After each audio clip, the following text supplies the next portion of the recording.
সুদ খেলে যে ৭০টি ক্ষতি হবেই, চলুন সে সম্পর্কে তাহলে জেনে আসি। ১. সুদ খাওয়া আল্লাহর সাথে যুদ্ধ ঘোষণা শামিল।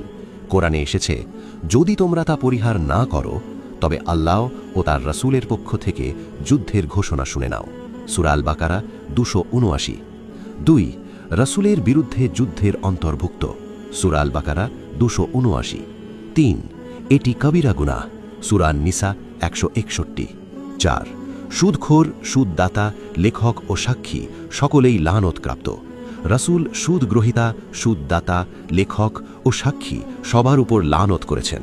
সহিহ মুসলিম ১৫৯৮। ৫. এটি আল্লাহর লানত-প্রাপ্ত কাজ। সূরা আন-নিসা ১৬১। ৬. এটি সম্পদ বৃদ্ধি নয় বরং ধ্বংসের কারণ হয়।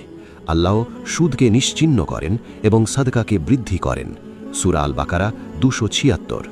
৭. কেয়ামতে পাগলের মতো উঠবে। সূরা আল বাকারা ২৭৫। ৮. সুদের ৭০টি স্তর আছে। সবচেয়ে হালকা বা সর্বনিম্ন স্তর হল নিজের আপন মায়ের সাথে জিনা করার মতো গুনাহ। ইবনু মাজা ২২৭৪। হাসান। ৯. আল্লাহর অবাধ্যতার প্রকাশ্য ঘোষণা।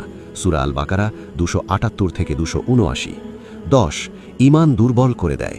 ১১. দোয়া কবুল হয় না। ১২. রিজিকের বরকত নষ্ট হয়। ১৩. সম্পদ ধ্বংসের কারণ। ১৪. অন্তর কঠিন হয়ে যায়। ১৫.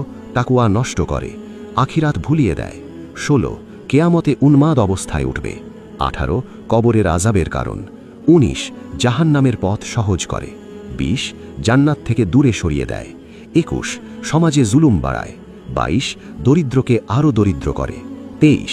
ধনীকে অহংকারী বানায়। ২৪. ভ্রাতৃত্ব নষ্ট করে। ২৫. দয়া ও মমতা শেষ করে। ২৬. হারাম খাওয়ার অভ্যাস তৈরি করে। ২৭. নামাজে খুশু চলে যায়। ২৮. ইবাদতে স্বাদ থাকে না। ২৯. নেক আমল কবুল হয় না। ৩০. পরিবারে অশান্তি আনে। ৩১. সন্তান অবাধ্য হয়। ৩২. রোগ ব্যাধি বাড়ে। ৩৩. মানসিক অশান্তি সৃষ্টি করে।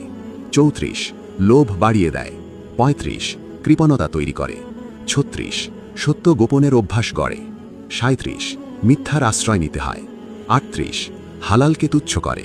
৩৯. হারামকে সহজ মনে হয়। ৪০. সামাজিক অভিশাপ ডেকে আনে। ৪১. রাষ্ট্রে দুর্নীতি বাড়ায়। ৪২. অর্থনৈতিক বৈষম্য সৃষ্টি করে। ৪৫. গরিবের হক নষ্ট করে। ৪৪. জাকাতের বরকত শেষ করে। ৪৫.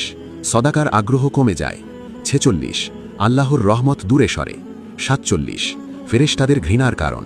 ৪৮. মৃত্যুর সময় কষ্ট বাড়ে।